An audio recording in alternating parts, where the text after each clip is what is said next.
Hebreo 10.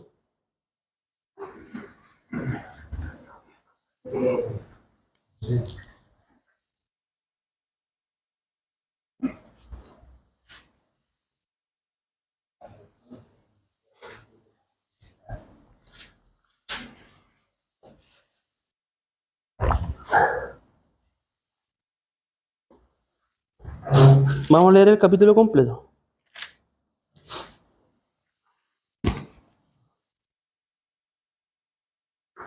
Dice, porque la ley, teniendo la sombra de los bienes venideros, no la imagen misma de las cosas, nunca puede, por los mismos sacrificios que se ofrecen continuamente cada año, hacer perfectos a los que se acercan. De otra manera cesarían de ofrecerse, pues los que tributan este culto limpios una vez no tendrían ya más conciencia de pecado. Pero en estos sacrificios cada año se hace memoria de los pecados, porque la sangre de los toros y de los machos cabríos no puede quitar los pecados. Por lo cual, entrando en el mundo, dice, sacrificio y ofrenda no quisiste, mas me preparaste cuerpo. Holocausto y expiaciones por el pecado no te agradaron. Entonces dije, he aquí que vengo, oh Dios, para hacer tu voluntad. Como en el rollo del libro está escrito de mí, diciendo primero, sacrificio y ofrenda y holocausto y expiaciones por el pecado no quisiste, ni te agradaron, las cuales cosas se ofrecen según la ley. Y diciendo luego, he aquí que vengo, oh Dios, para hacer tu voluntad. Quítalo primero para establecer esto último. En esa voluntad somos santificados mediante la ofrenda del cuerpo de Jesucristo, hecha una vez para siempre. Y ciertamente todo sacerdote está día tras día ministrando y ofreciendo muchas veces los mismos sacrificios que nunca pueden quitar los pecados. Pero Cristo, habiendo ofrecido una vez para siempre un solo sacrificio por los pecados, se ha sentado a la diestra de Dios. De ahí en adelante esperando hasta que sus enemigos sean puestos por estrado de sus pies. Porque una sola ofrenda hizo perfectos para siempre a los santificados. Y nos atestigua lo mismo el Espíritu Santo, porque después de haber dicho, este es el pacto que haré con ellos. Después de aquellos días, dice el Señor, pondré mis leyes en sus corazones y en su mente las escribiré. Añade, y nunca más me acordaré de sus pecados y transgresiones, pues donde hay remisión de estos, no hay más ofrenda por el pecado. Así que, hermanos, teniendo libertad para entrar en el lugar santísimo por la sangre de Jesucristo, por el camino nuevo y vivo que Él nos abrió a través del velo, esto es, de su carne, y teniendo un gran sacerdote sobre la casa de Dios, acerquémonos con corazón sincero, en plena certidumbre de fe, purificados los corazones de mala conciencia y lavados los cuerpos con agua pura. Mantengámonos firmes, sin fluctuar, la profesión de nuestra esperanza, porque fiel es el que prometió. Y considerémonos unos a otros para estimularnos al amor y a las buenas obras, y no dejando de congregarnos como algunos tienen por costumbre, sino exhortándonos, y tanto más cuando veis que aquel día se acerca. Porque si pecáramos voluntariamente después de haber recibido el conocimiento de la verdad, ya no queda más sacrificio por los pecados, sino una horrenda expectación de juicio y de hervor de fuego que ha de devorar a los adversarios. El que viola la ley de Moisés, por el testimonio de 2 o 3 testigos, muere irremisiblemente. ¿Cuánto mayor castigo pensáis que merecerá el que pisoteara al Hijo de Dios y tuviera por inmunda la sangre del pacto en la cual fue santificado e hiciera ofrenda al Espíritu de gracia? Pues conocemos al que dijo, mía es la venganza, yo daré el pago, dice el Señor, y otra vez, el Señor juzgará a su pueblo. Horrenda cosa es caer en manos del Dios vivo. Pero traed a la memoria los días pasados, en los cuales, después de haber sido iluminados, sostuviste gran combate de padecimientos. Por una parte, ciertamente, con vituperios y tribulaciones fuisteis hecho espectáculo, y por otra llegasteis a ser compañeros de los que estaban en una situación semejante. Porque de los presos también os compadecisteis, y el despojo de vuestros bienes sufristeis con gozo, sabiendo que tenéis en vosotros una mejor y perdurable herencia en los cielos. No perdáis, pues, vuestra confianza, que tiene grande galardón, porque os es necesaria la paciencia, para que, viendo hecho la voluntad de Dios, obtengáis la promesa. Porque aún un poquito, y el que ha de venir vendrá, y no tardará, mas el justo vivirá por fe. Y si retrocediere, no agradará a mi alma.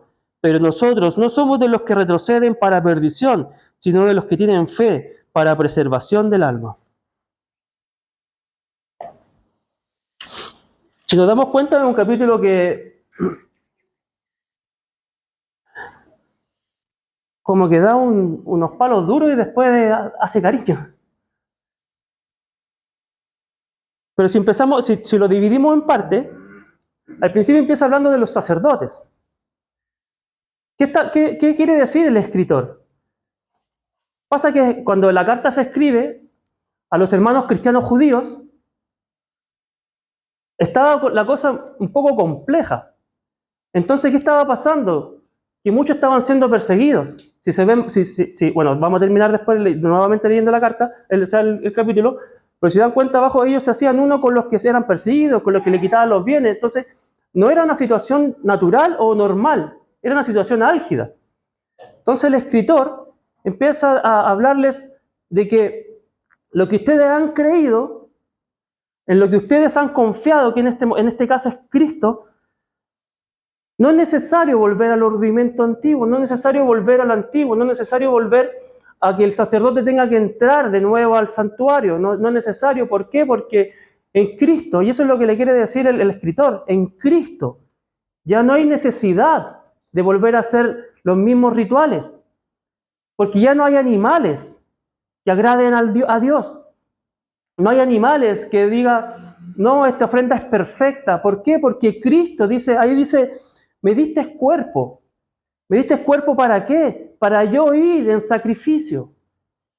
Entonces ya no es necesario. Cuando Cristo murió en la cruz, no había necesidad de volver a entrar al santuario y hacer un sacrificio de animales, tomar su sangre y rociarla en el lugar más santo, en el propiciatorio, derramar la sangre, esparcir la sangre, porque esos eran los rituales antiguamente. Eso era por lo que dijo, era por Moisés, lo que sale en el Antiguo Testamento, cómo era la forma de los rituales.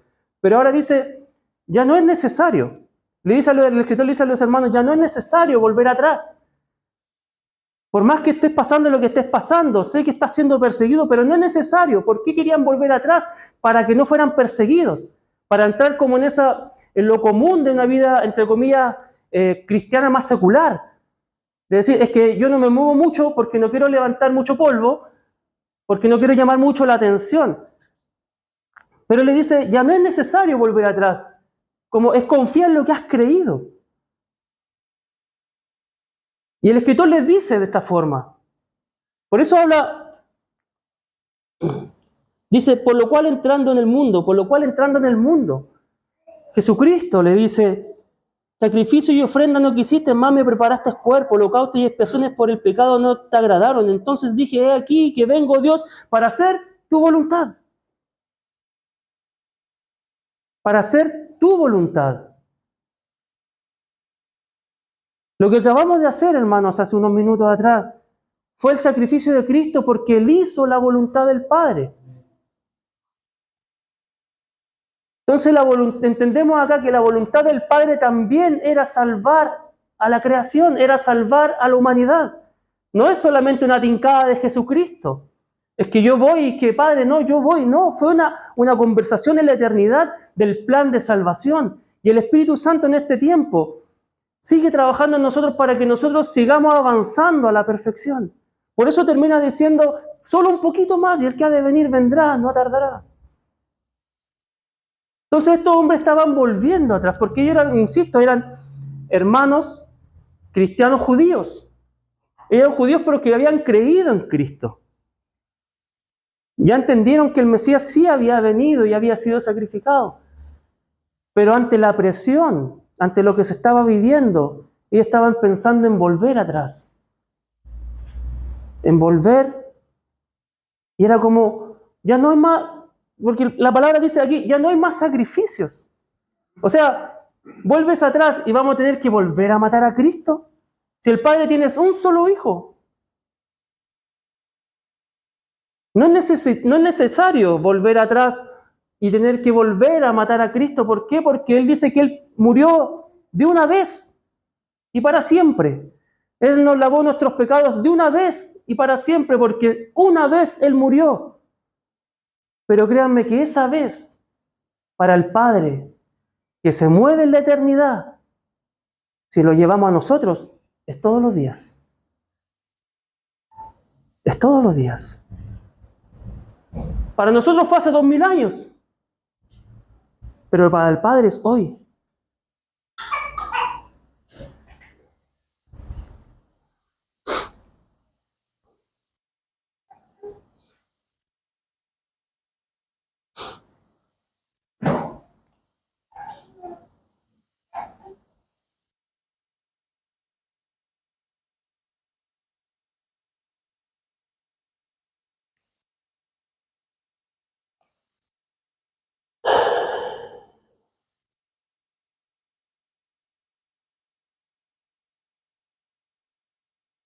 Y aquí hay una palabra que dice quitar, que habla de quitar los pecados. Y esto se llevaba a cabo en relación al sacrificio de los animales. La traducción en esa parte habla de cubrir. ¿Qué entendemos? Que los pecados fueron cubiertos antes de Cristo. Por el sacrificio de los animales, cuando el sacerdote primero tenía que hacer un sacrificio por sí mismo para poder entrar al lugar más santo y ofrecer sacrificios por el pueblo. Y esa palabra es cubrir. Pero cuando viene Cristo, hermanos, cuando viene Cristo, la palabra es quitar. Porque dice que Él no se acordará de nuestros pecados. Los pecados realmente fueron perdonados. Y la palabra se utiliza en varias partes, pero una que me llamó mucho la atención es cuando, ¿se acuerdan cuando el Señor iba a ser apresado en el huerto, en el Monte de los Olivos, ¿cierto? En el Getsemaní, no, en el huerto de los... Y sale Pedro y dice, y le corta la oreja a un siervo del sumo sacerdote. Ahí literalmente separó, ¿cierto? La oreja del cuerpo. Y la traducción en este momento, para cuando Cristo quitó los pecados, es esa. Realmente Cristo quitó los pecados. Por eso ya no es necesario volver atrás. ¿Por qué no es necesario volver atrás? Porque después, entre medio de este capítulo, viene una reprimenda tremenda.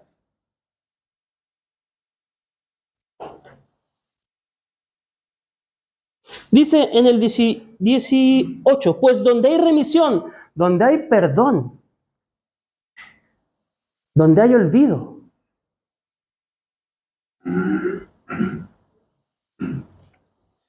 No hay más ofrenda por el pecado. Si leíamos arriba, ellos, los sacerdotes hacían, todos los años hacían estas ofrendas. Y la palabra dice ahí que hacían memoria de sus pecados. O sea, ellos como que siempre los pecados los iban a atormentar año a año. Lo que nosotros hacemos aquí no es memoria de nuestros pecados, es memoria de su muerte. Nosotros hacemos memoria domingo a domingo, memoria de su muerte por el perdón de nuestros pecados. Y Él dice que nunca más se acordará de ellos. Si Él nunca más se acuerda de ellos, nosotros no debemos vivir como pecadores.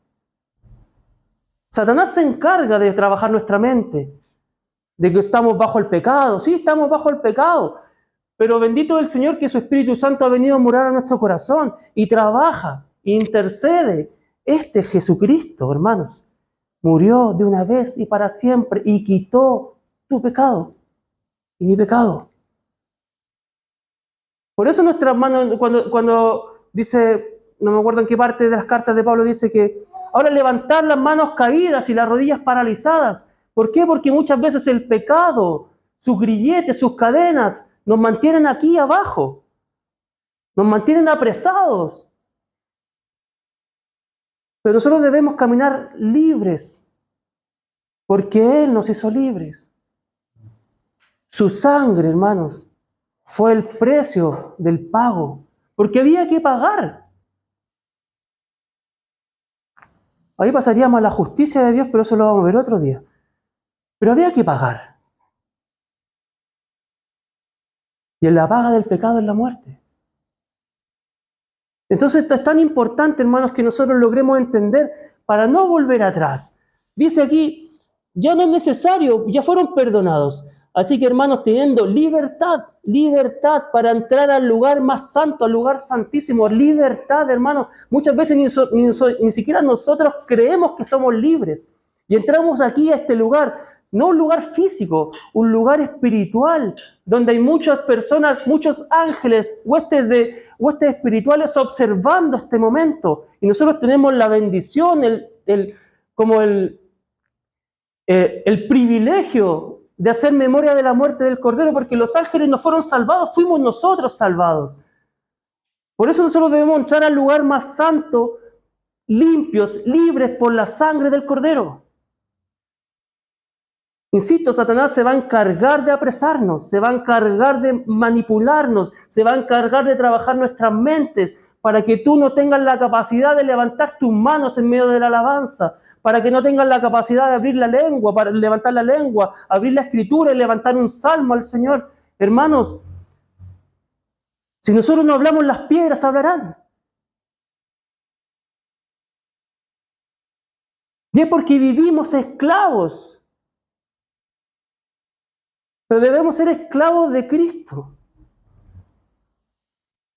Pero esclavos porque Él nos compró con su sangre. No esclavos del pecado por medio de Satanás y sus cadenas y sus tormentos. Esclavos de Cristo. Pero vivimos, hermanos, con una vida secular, una vida espiritual más mundana que espiritual. ¿Por qué? Porque no logramos entender que Él sí nos liberó. Que sí somos libres del pecado. Hay pecados entre medio, sí, nos pecamos, pero abogados tenemos para con Dios el Padre, a Jesucristo, el gran sumo sacerdote, que está sentado a la diestra del Padre, el único que dice, como dijo la cruz, perdónalos porque no saben lo que hacen. Nosotros sí sabemos lo que hacemos, pero hay pecados que están en nosotros que muchas veces tiene que venir un hermano y nos dice, hermano, estás equivocado. Eso no está bien. Y nos gusta vivir de esa forma, pero no nos gusta que nos regañen, no nos gusta que nos llamen la atención, no nos gusta que nos digan nada.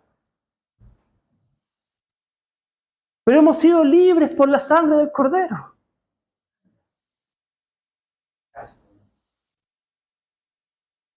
Vivamos como libres.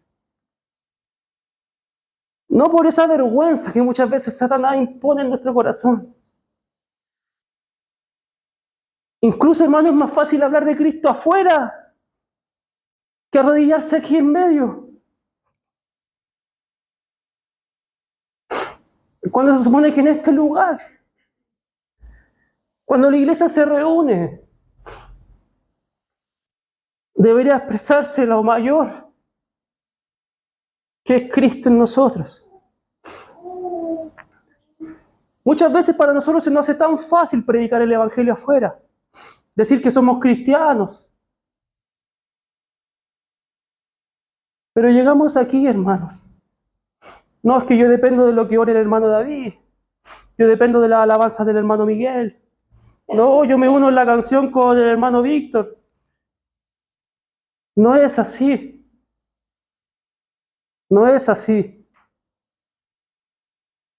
Somos libres, hermanos. El Señor abrió la puerta de la jaula. Pero muchas veces nosotros decidimos quedarnos dentro de la jaula.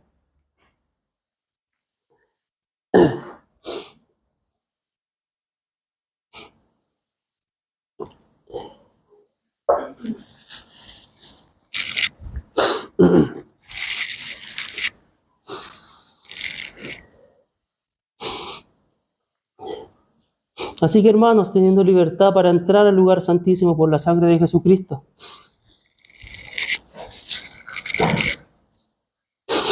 por el camino nuevo y vivo que Él nos abrió a través del velo, esto es su carne.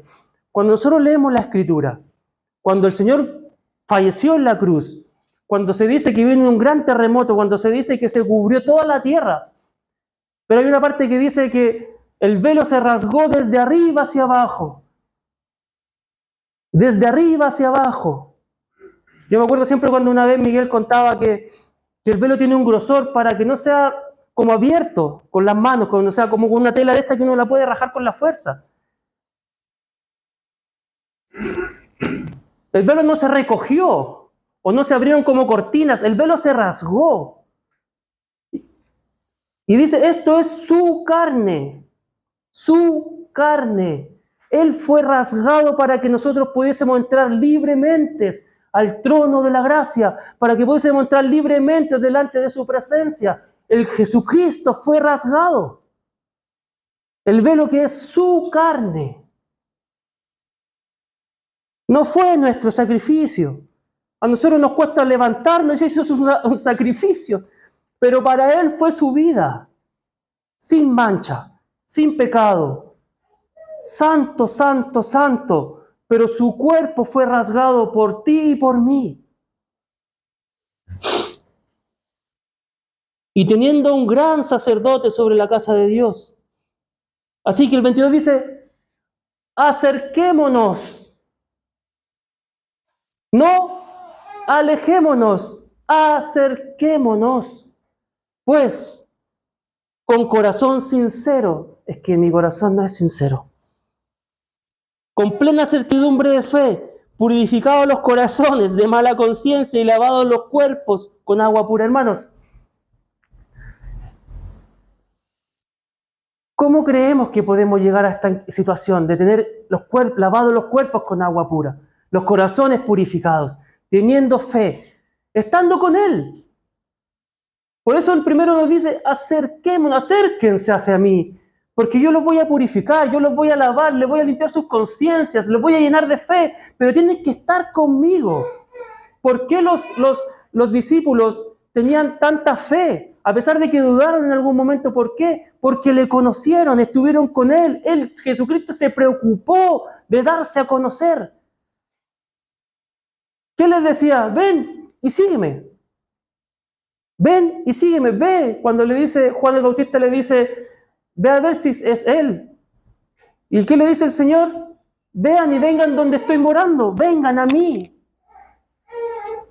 Conózcanme, acerquémonos, hermanos, acerquémonos. Después dice, mantengámonos. Acerquémonos, mantengámonos. Acciones.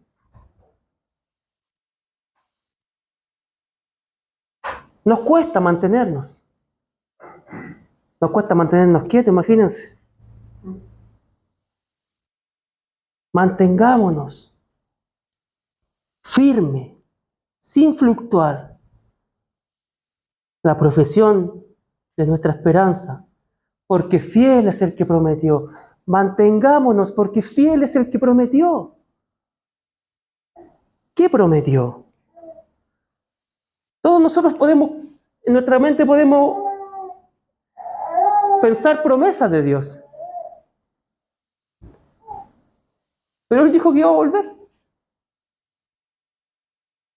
Dijo que iba a volver. Y eso es una promesa. Después dice, y considerémonos unos a otros para estimularnos al amor y a las buenas obras, no dejando de congregarnos como algunos tienen por costumbre. Imagínense, esta carta fue escrita quizás 80 años, quizás, me imagino yo. ¿Tú cuánto más o menos fue escrita, hermano? De 70 y 80 años. Y el Espíritu Santo ya les decía a ellos, no dejando de congregarse. Y después de casi 2000 años, el Espíritu Santo nos vuelve a decir, no dejando de congregarse porque se hace costumbre. Y son advertencias de un Padre amoroso. De un Padre que está preocupado, de que no te alejes de mí, porque si te alejas de mí, vendrán otras voces, vendrán otras imágenes, Hermanos, Moisés subió al monte y abajo ya estaban adorando un becerro de oro. ¿Qué creen que nos va a pasar a nosotros si nosotros nos alejamos de Él? Cuando Satanás, sus ojos están puestos sobre nosotros. No dejando de congregarse, cualquiera sea la situación, hermanos. Si no hay nada que nos evite congregarnos, es que yo tengo un problema con el hermano, ve y acláralo. Pero tu amor ¿con qué se condiciona? ¿Con el problema con el hermano? Tu amor al Señor se condiciona por el problema con los ancianos. Tu amor se condiciona ¿por qué? Porque tienes un problema entre los niños. ¿Se condiciona el amor al Señor? No, hermano, no se puede condicionar. La palabra nos dice, incluso si el pecado nos asedia, confiesa tus pecados, porque Él es fiel y justo para perdonar. Imagínense, hermano, muchas veces nuestros pecados nos atormentan porque están ocultos. Porque hay pecados que muchas veces no queremos decir, porque me da vergüenza, es que los hermanos me van a juzgar. Hermanos, la palabra dice, si confesares tus pecados, el Señor es fiel y justo para perdonar. Es fiel y justo. Cuando mi hijo se manda un condoro grave, vamos a generalizar para que no le caiga ninguno.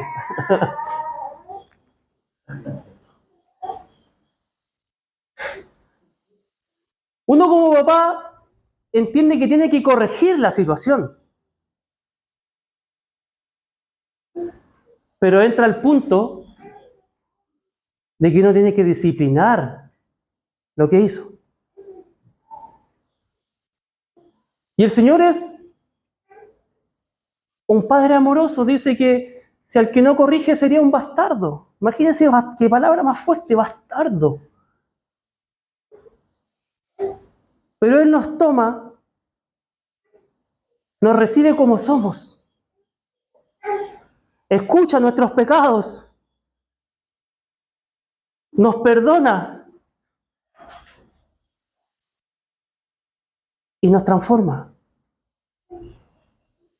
Porque créanme que algo es cierto. Es que el Señor, cuando recibe a un pecador, no lo deja como lo recibió, sino que lo transforma. Examínense ustedes mismos, yo me puedo examinar. Yo llegué de una forma, claro, crecí en la iglesia, pero también tenía mis cositas. Y muchos me conocen aquí cuando yo era chico. Yo no tengo para qué mentirle a nadie. Pero el Señor va transformando nuestras vidas. Ya no somos como nos recibió, sino que vamos siendo transformados de gloria en gloria a la imagen de Cristo, a la imagen de Dios. Y eso tiene un costo, tiene un precio. Muero yo para que viva Jesucristo en mí. Muero yo para que Él viva. Con Cristo juntamente estoy crucificado, sí, pero a veces me bajo y con los mismos clavos le pego a la gente. Me acuerdo del dicho que dijo una hermana.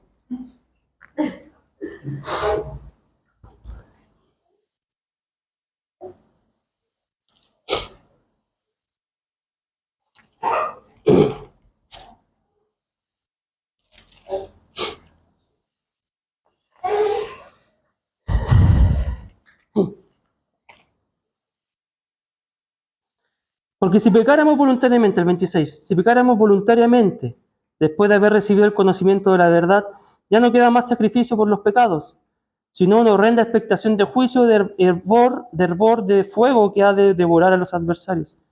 El que viola la ley de Moisés por testimonio de 2 o 3 testigos muere remisiblemente. Dice, ¿cuánto mayor? Aquí la ley de Moisés decía, el que viola la ley y hay 2 o 3 testigos, muere irremisiblemente. Después, pero aquí como que el escritor le dice, ¿cuánto mayor? Le puso otra carga más. ¿Cuánto mayor castigo pensáis que merecerá el que pisoteare al Hijo de Dios y tuviere por inmunda la sangre del pacto, en la cual fue santificado, e hiciera frente al Espíritu de gracia? Aquí no habla de los pecados como nosotros lo entendemos. Como decíamos anterior, es volver atrás, hermanos. es volver atrás, porque hemos sido justificados por la sangre del Cordero. El problema no son los pecados en sí, el problema es volver atrás y tener que prácticamente quitarle el valor de lo que hizo Jesucristo en la cruz. Por eso se acuerdan cuando yo una vez les explicaba, he decidido seguir a Cristo, no vuelvo atrás, no vuelvo atrás. Ya a ese hombre le costó la vida a él y a su familia. Pero ¿cuál fue la consecuencia de eso? Que la tribu se convirtió al cristianismo y que reconocieron a Jesucristo como el Señor. Porque él valientemente no decidió volver atrás. Quizás hubiese podido volver a sus dioses para no ser perseguido. A los dioses que creían ellos, quizás no sé qué habían creído porque era una tribu india, ¿cierto? En los hindú. Pero es quitarle el valor al sacrificio de Cristo. No son los pecados en sí, porque los pecados han sido perdonados, pero es el quitarle el mérito a Cristo. Acuérdense que hay un pecado que nunca va a ser perdonado. Hay uno nomás, que es la blasfemia contra el Espíritu Santo. ¿Pero qué es una blasfemia contra el Espíritu Santo? Otorgarle a otras personas, o a otros seres, o a otros entes, lo que es la obra del Espíritu Santo. Eso es la blasfemia contra el Espíritu Santo. No es hablar mal del Espíritu Santo, sino que a mí me sanó, fui sanado por medio del Espíritu Santo y yo darle esa atribución no sé, me pasaron saumerio. Siendo bien, como bien abierto en el tema de las comparaciones. Por eso el escritor está encargado aquí, ya no es necesario los sacrificios en el templo. Le dice a los hermanos, no vuelvan atrás. No vuelvan a hacer porque no es porque vayan a volver atrás, sino que le están quitando autoridad, credibilidad a lo que Cristo hizo. Y ahí dice, hermano, hay alguna cuestión que aquí me eriza los pelos. Dice, horrenda cosa es caer en las manos del Dios vivo. Horrenda cosa. Y aquí yo quiero llevar un ejemplo básico en la casa. Los chiquillos conocen la mano del papá cuando les da amor, cuando de repente piden algo así, tome, pero conocen la mano del papá cuando el papá se ha airado. Y créeme que para ellos ha sido horrendo. Y no digo que yo los sacrifique y los masacre, no. Pero obviamente para nosotros como hijos, a veces los masacres, no. Nosotros como hijos, siempre queremos el favor de nuestro padre. Siempre vamos a querer buscar la sonrisa de nuestro padre, pero el padre se enoja.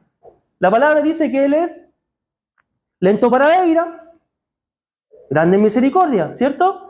Pero nosotros, los barzas, nos quedamos solo en grande en misericordia. O que es lento para la ira, total, lento para la ira, pero anda cuando se aire. Él es lento para la ira, pero anda cuando se aire. Por eso dice que es horrenda cosa es caer en las manos del Dios vivo.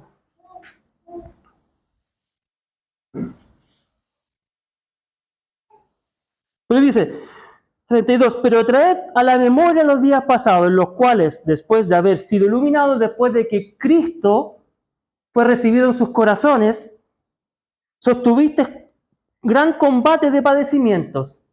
¿No les suena conocido, hermano? ¿Hemos padecido? No me diga que no, por favor, que no creo que sea yo el único que padeció aquí. Hemos padecido. Y nos ha costado llantos, lágrimas, tristezas, depresiones. Pero aquí nos está diciendo el Espíritu Santo, acuérdate de cuando fuiste iluminado. Es como cuando llega ese primer amor, cuando nosotros recibimos a Cristo en el corazón y como que nuestro corazón, ¡pum!, irradia. El otro día veía algo que me llamó mucho la atención y ahora como que hice un clic. Cuando el óvulo y el espermio se unen, hicieron un estudio científico que cuando se genera la concepción, se destella una luz. Yo no tenía idea. Y se destella una luz. Imagínense cuando el Espíritu Santo viene a morar a nuestro corazón. No es un destello de una luz, es fuego. Es un fuego que nos consume, que lo único que queremos es cantar, adorar, bendecir, exaltar, leer, tener comunión. Nos lleva a eso el Espíritu Santo. Por eso les dice, han caminado harto, han padecido, pero acuérdate de cuando fuiste iluminado. Acuérdate cuando tú decidiste entregar tu corazón. Acuérdate cuando el Espíritu Santo vino a morar a tu corazón. Y acuérdate de cómo estabas, parecías perro con dos colas, corriendo para todos lados, como decía Malaquías, como cordero saltando en medio de la manada.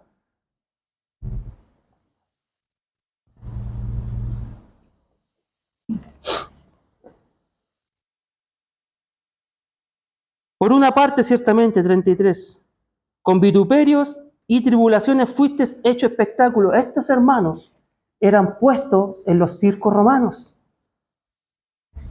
Eran puestos en la lucha contra los gladiadores. Por eso dice que han sido espectáculos. ¿Por qué? Porque los ponían ahí para que entraran al circo y fueran vistos por el resto.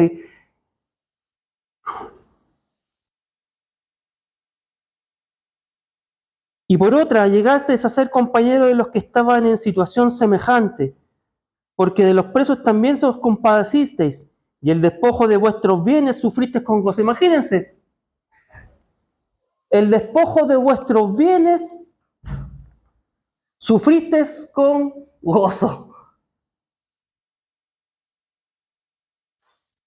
Me quitaron mi casa, mi auto, todo lo que yo he construido durante mi tiempo de laboral, pero entraron, me sacaron de ahí, y dice, sufristeis con gozo. Hermanos, esto es locura para el mundo. Como decía el Pancho, sufrir con gozo. Pero no es medio contradictorio. ¿Saben por qué? Porque la esperanza no está en nuestros bienes, en lo que nosotros hemos adquirido. Nuestra confianza está en el que ha de venir, vendrá y no tardará. Es ahí, por eso sufren con gozo, porque ellos no aman lo que tienen, aman al que tienen. No lo es lo material, es el Señor, el Espíritu Santo. Y ahí está el gozo de su salvación. Ahí está el gozo de su corazón. No me importa perderlo todo mientras gane a Cristo, decía Pablo. Pierdo todo para ganar a Cristo. Lo pierdo todo para ganar. Y Pablo tenía un currículum que ninguno de nosotros puede tener aquí. Pero lo he perdido todo para ganar a Cristo. Imagínense, Paul Washer decía, le hacían una pregunta al hermano. ¿Cómo una persona en la cruz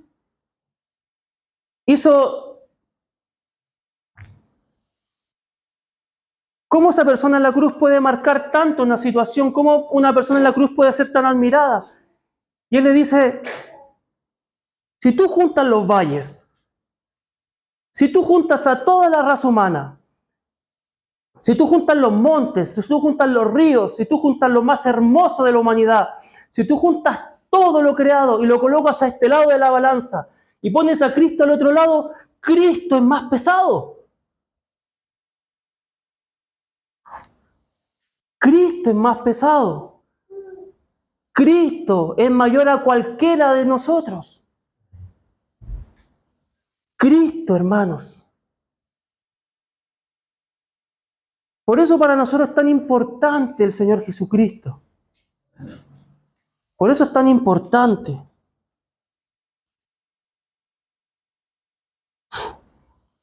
...35... No perdáis pues vuestra confianza, que tiene grande galardón, porque os es necesaria la paciencia.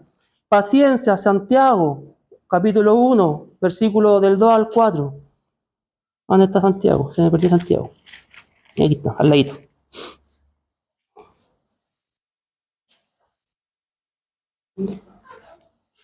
Santiago 1, del 2 al 4. Hermanos míos, tened por sumo gozo cuando os halléis en diversas pruebas, sabiendo que la prueba de vuestra fe produce paciencia. Mas tenga la paciencia su obra completa, para que seáis perfectos y cabales, sin que os falte alguna cosa.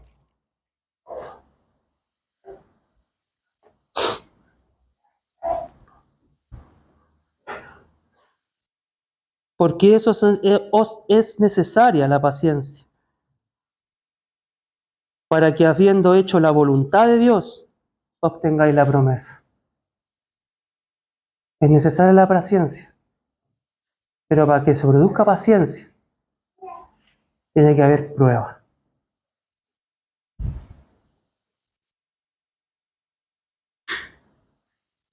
Porque un poquito, y el que ha de venir vendrá y no tardará. El que ha de venir vendrá, hermanos, y no tardará. Mas el justo vivirá por fe, y si retrocediere no agradará a mi alma. Pero nosotros no somos de los que retroceden para perdición, sino de los que tienen fe para preservación del alma. Señor amado, gracias por tu palabra.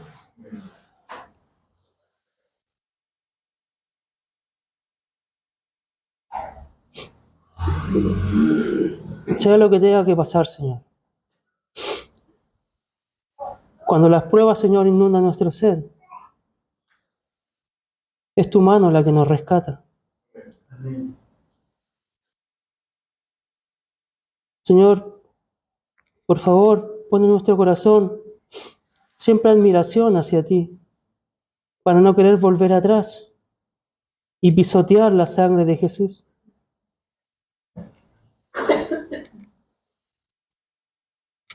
Guarda esta palabra en nuestro corazón,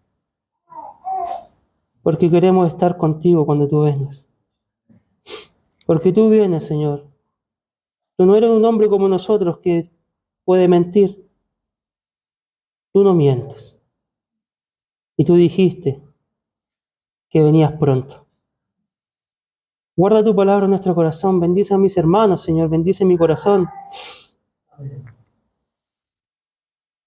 Para que en estos días postreros tu bandera sea sobre nuestras cabezas. Tu nombre sea puesto por sobre lo más alto. Y cuando entremos a este lugar más santo donde tu pueblo se reúne, entremos libres de las cadenas, Señor. Porque hemos sido libres para alabar al Cordero. Para la gloria del Padre, Jesucristo es el Señor.